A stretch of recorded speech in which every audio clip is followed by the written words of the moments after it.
Comment savoir si une action est bon marché ou trop chère, sans investir au hasard? Pour commencer, il existe un indicateur très utile, le ratio PE.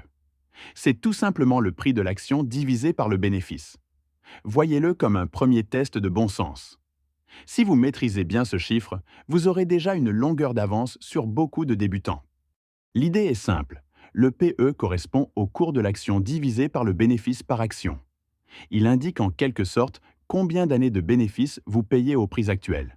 Exemple, MRL cote 348.0, MAD, et son bénéfice par action pour l'exercice 2025 est de 38,64 MAD. Si l'on divise 348.0 par 38,64, on obtient un PE de 9,0.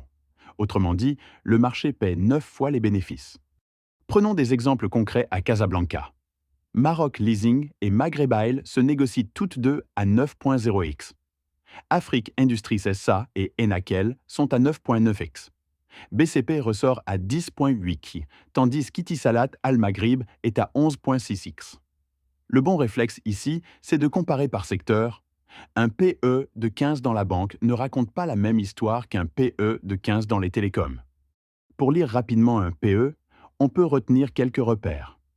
En dessous de 10 kicks, l'action peut sembler peu chère, mais cela cache parfois de vraies difficultés.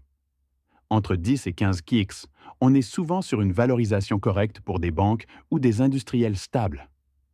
Entre 15 et 25 kicks, le marché paie une prime de croissance. Au-delà de 25 kicks, c'est cher, sauf si une forte progression des bénéfices est attendue. Et surtout, le PE ne suffit jamais à lui seul. Les débutants commettent souvent 3 erreurs avec le PE. Première erreur, comparer des secteurs différents. Une banque à 15 kicks n'est pas comparable à un opérateur télécom à 15 kicks. Deuxième erreur, oublier les bénéfices négatifs. Si une société perd de l'argent, le PE n'a plus vraiment de sens. Troisième erreur, travailler avec des données anciennes.